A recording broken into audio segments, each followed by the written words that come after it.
Bonsoir, je ne vais pas prêcher, je vais un petit peu d'abord vous témoigner d'une chose. Personnellement, j'ai été directeur technique du groupe Thales et c'est vraiment à cette occasion-là que j'ai eu l'occasion de coopérer. Je vois beaucoup de responsables actuels de centres de recherche ou d'anciens responsables et pour moi c'était extrêmement enrichissant, je dirais, de travailler, que ce soit avec des grands laboratoires, des grands organismes, mais aussi des écoles d'ingénieurs, grandes et plus petites. Donc c'est effectivement, mais comme l'a dit fort justement Marc Gigé, il y a quelque chose qui est très important, c'est que les gens qui, pour arriver à travailler ensemble, il faut s'apprécier, il faut se reconnaître comme étant partie de la même communauté quelque part, et donc cette notion d'excellence, elle doit exister dans la recherche publique, mais elle existe aussi dans les entreprises, et des gens qui se reconnaissent à ce moment-là peuvent travailler ensemble. Alors, moi, je vais avoir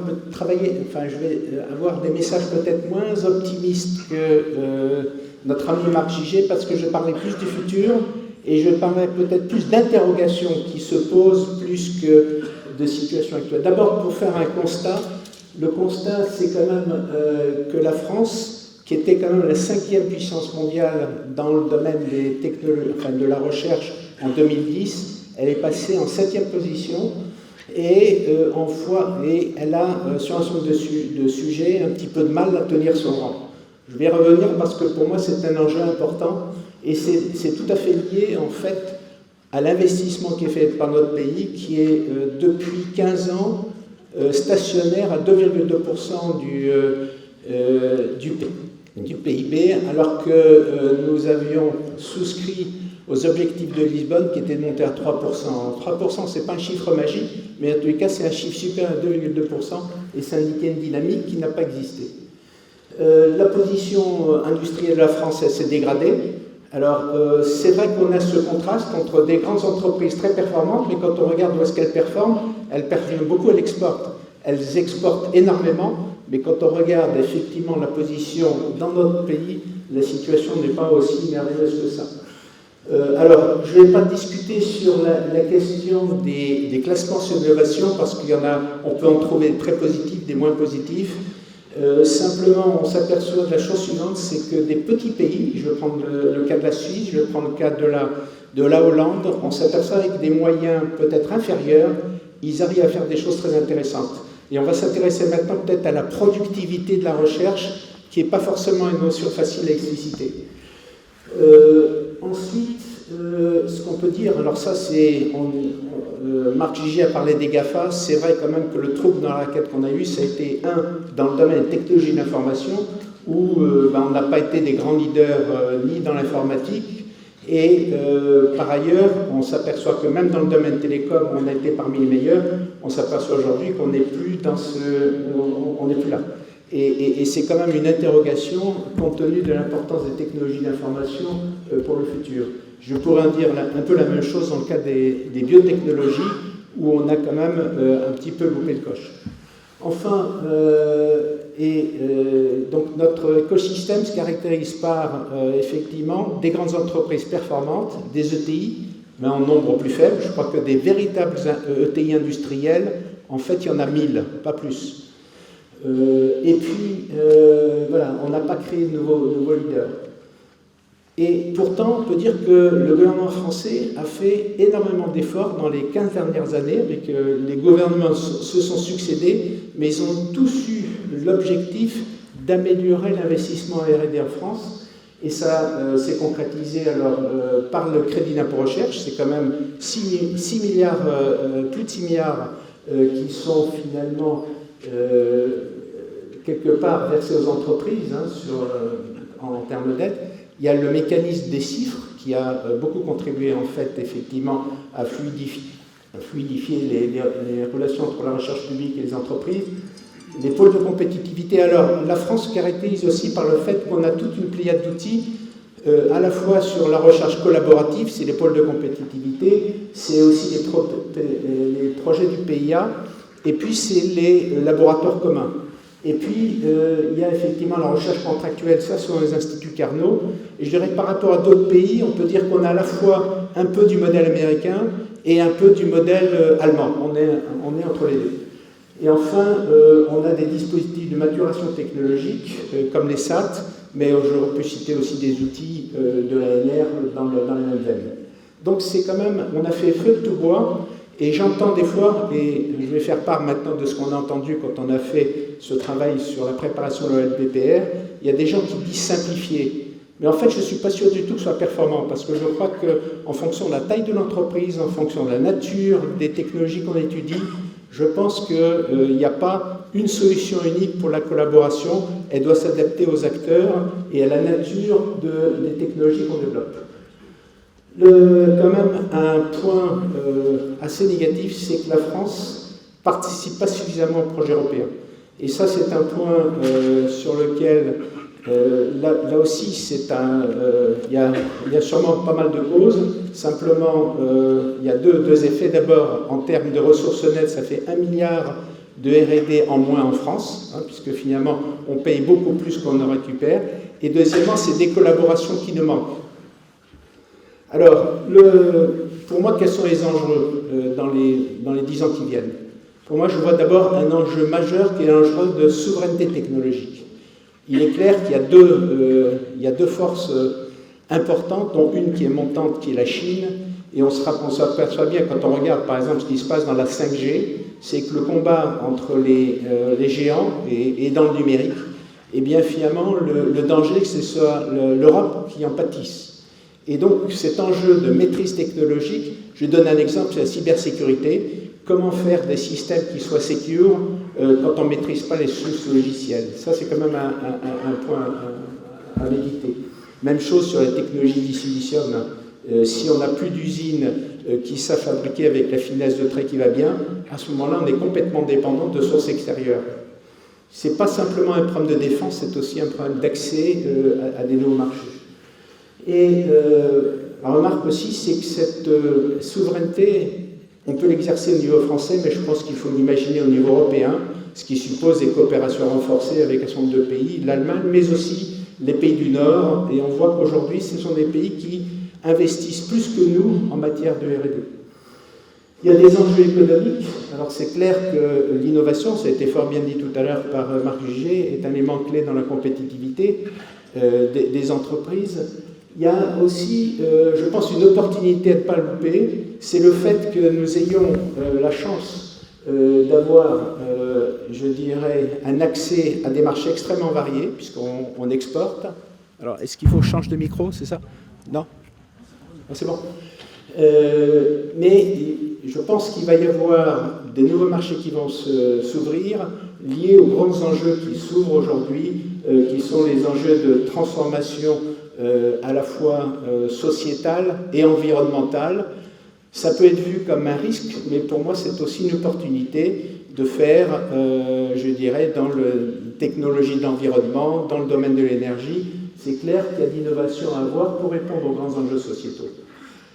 Les moyens. C'est clair qu'aujourd'hui, quand on parle d'investissement R&D, l'Europe, pendant longtemps, s'est fixé cet objectif à 3%.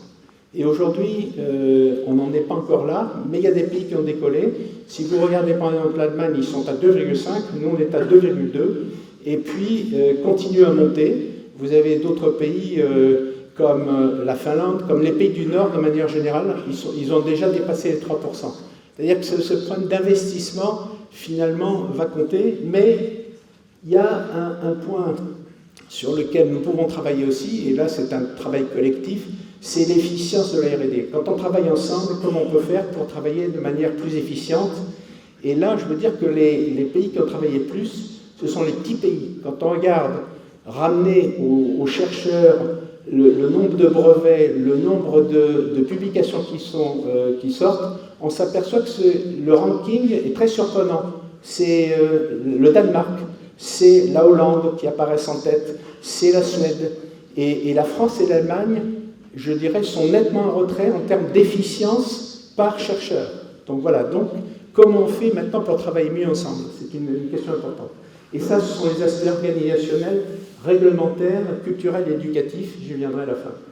Et on a la chance, d'avoir un gouvernement qui s'est rendu compte qu'effectivement c'était un enjeu important et qui prépare deux lois, la loi de programmation pour la recherche et le pacte productif, parce qu'il faut à la fois travailler sur l'amont et sur l'aval, et ce que peuvent faire ces deux lois.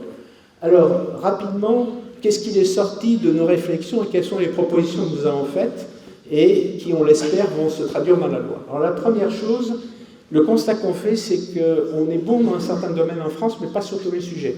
La question, c'est est-ce qu'il faut attaquer dans tous les domaines? J'ai entendu tout à l'heure qu'on était très content parce qu'on est bon partout.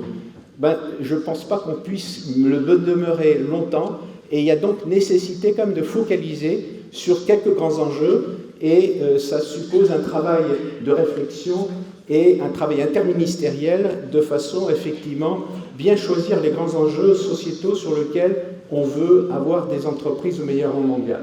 Et c'est donc une des recommandations que nous avons faites. D'ailleurs, je signale que tous les groupes aujourd'hui, enfin tous les pays se posent cette question, même les très grands pays comme les États-Unis, et bien quand on regarde bien, ils ont une focalisation sur un certain nombre de sujets.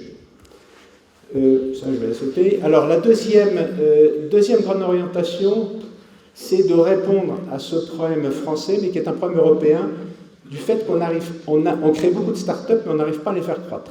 Et quand on regarde bien, on a créé beaucoup de start-up dans des domaines, je dirais, peu technologiques ou essentiellement numériques.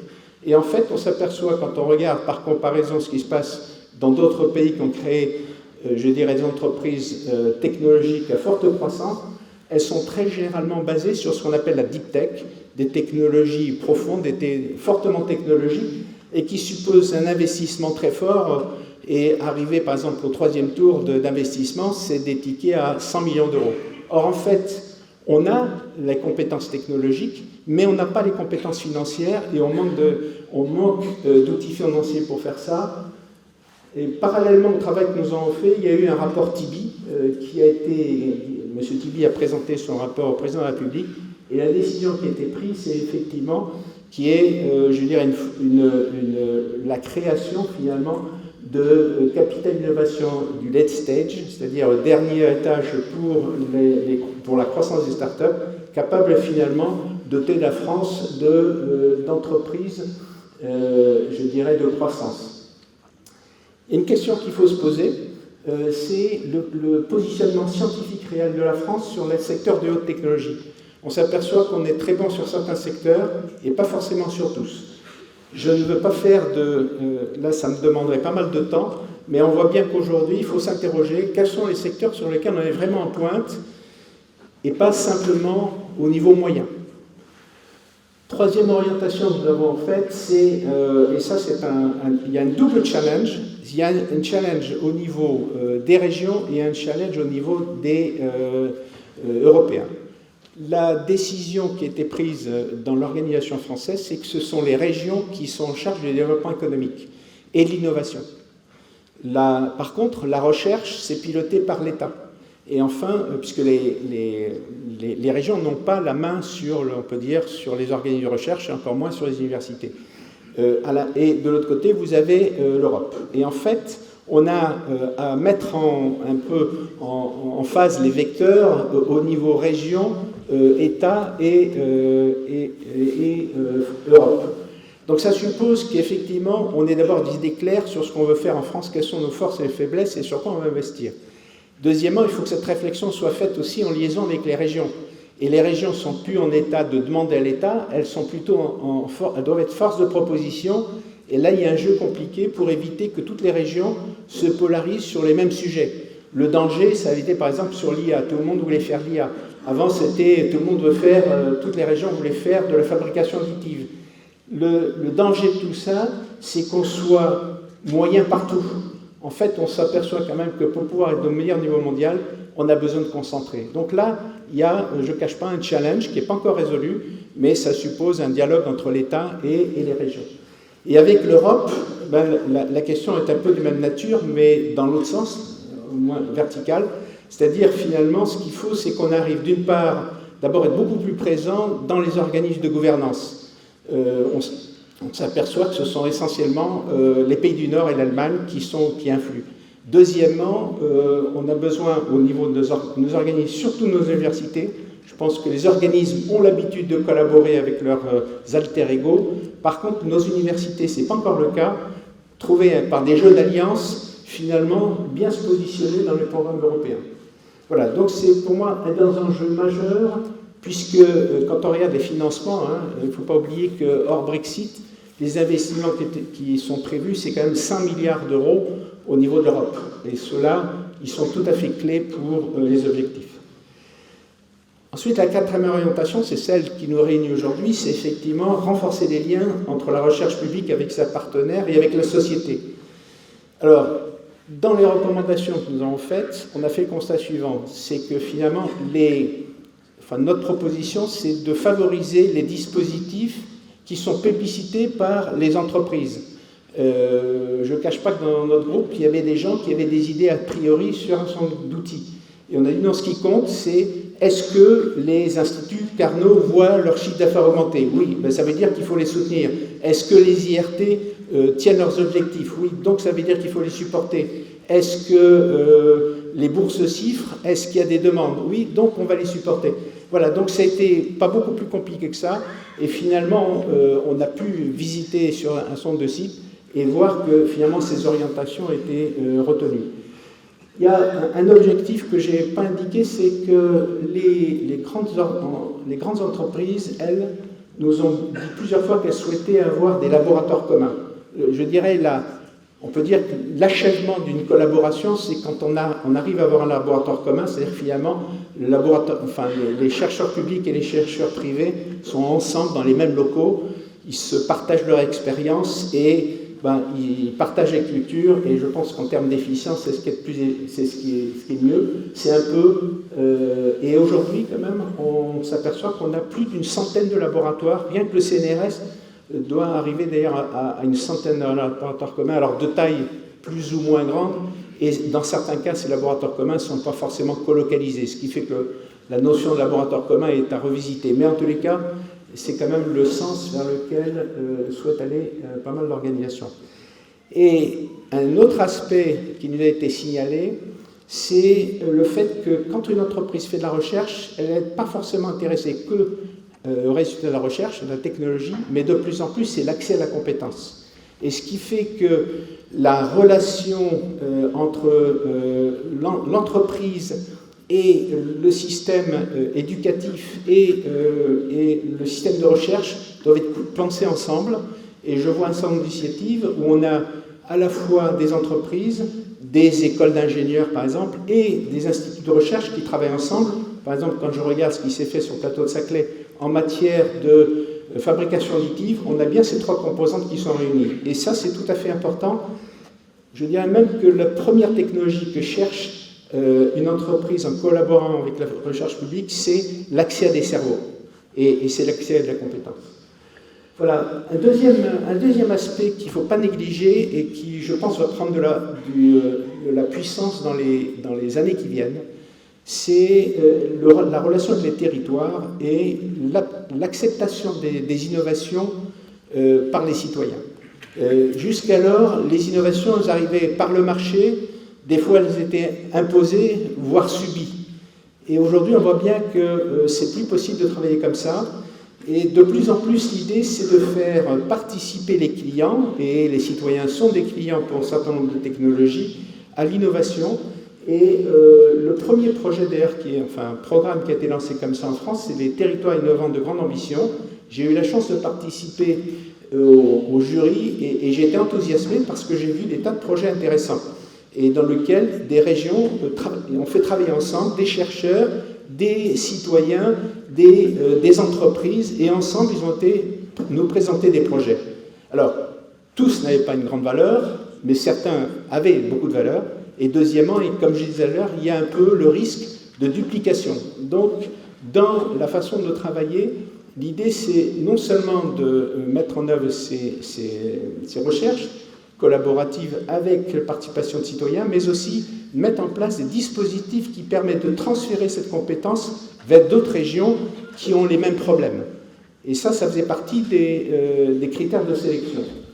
Voilà, donc, je vais terminer sur cette question de formation et développement des ressources humaines, parce que quand on regarde bien à la fin de la journée, ce qui est le plus important pour une entreprise, ce sont les compétences qu'elle a chez elle, parce que c'est à partir de ça que finalement l'entreprise va réfléchir à ses besoins, et c'est ce qui va faire en sorte, finalement, quand on regarde bien dans une entreprise, même fortement technologique, la R&D, c'est combien? C'est 15% maximum de ses effectifs. Il y a le reste, c'est 75 autres %. Et pour ça, ça veut dire aussi que les équipes de R&D, elles travaillent avec l'interne, et elles sont aussi un vecteur de propagation de la compétence en interne. Et on voit bien d'ailleurs que dans les entreprises, il y a un flow. Généralement, l'équipe de le département de R&D est celui qui recrute, mais une fois que les personnes sont passées 3-4 ans côté recherche et développement, ils sont réinjectés vers le commerce, vers la production, vers d'autres fonctions, la gestion de programmes. Et donc, c'est véritablement l'alimentation de la compétence de l'entreprise. Alors, là-dessus, clairement, on a dit qu'il y a un certain nombre de progrès à faire en France. D'abord, c'est faire en sorte que dans les organismes de recherche, l'innovation soit reconnue comme étant un plus. Et donc, d'après ce que nous a dit la ministre, j'ai quelques échos sur ce qui se prépare, il y aura effectivement, véritablement, un encouragement, un investissement des chercheurs en matière d'innovation et de participation au projet européen et à l'initiative. Deuxièmement, favoriser les parcours publics-privés. C'est véritablement, par rapport aux États-Unis, un manque important qui nous est signalé souvent. C'est comment on peut faire ça. Et là aussi, la loi qui se prépare doit aller dans ce sens-là. Troisièmement, faire en sorte que les décisions publiques soient éclairées par la science. Aujourd'hui, on est dans un monde dans lequel l'expertise n'est pas toujours reconnue. D'autant plus qu'il y a eu des faux experts. Donc je crois que ce qu'il faut, et on est tous solidaires sur ce point-là, avec les politiques, je salue au passage d'ailleurs, on a un sénateur qui faisait partie de mon groupe, le sénateur Adnaud, qui pourra témoigner, on s'aperçoit qu'effectivement, il y a peu de politiques qui s'intéressent à la R&D, où ils regardent ça de loin. Or, en fait, dans les grands projets, effectivement, il faut qu'un éclairage scientifique de gens compétents puisse être écouté. Le développement de la culture scientifique et technologique, c'est véritablement pour un pays comme la France un enjeu majeur. Quand on compare par exemple par rapport à la Chine, par rapport en Asie, on s'aperçoit que la plupart des grands dirigeants ont une formation d'ingénieur ou de chercheur. Quand on regarde en France, la proportion est très faible. Alors bien sûr, dans les grandes entreprises technologiques, tout à l'heure, Clarisse Angelier parlait de Patrice Kahn, bon voilà, un exemple de patron qui a une formation d'ingénieur, mais c'est quand même une grande différence par rapport au pays asiatique. Donc redonner à la culture scientifique, je dirais, toutes ces lettres de noblesse, ça nous a paru être un point important, et par contre, je ne sais pas vous dire comment dans la loi ça sera traduit. Voilà quelques orientations, et nous attendons avec une certaine impatience de voir les textes de loi qui vont nous être proposés. Voilà, merci.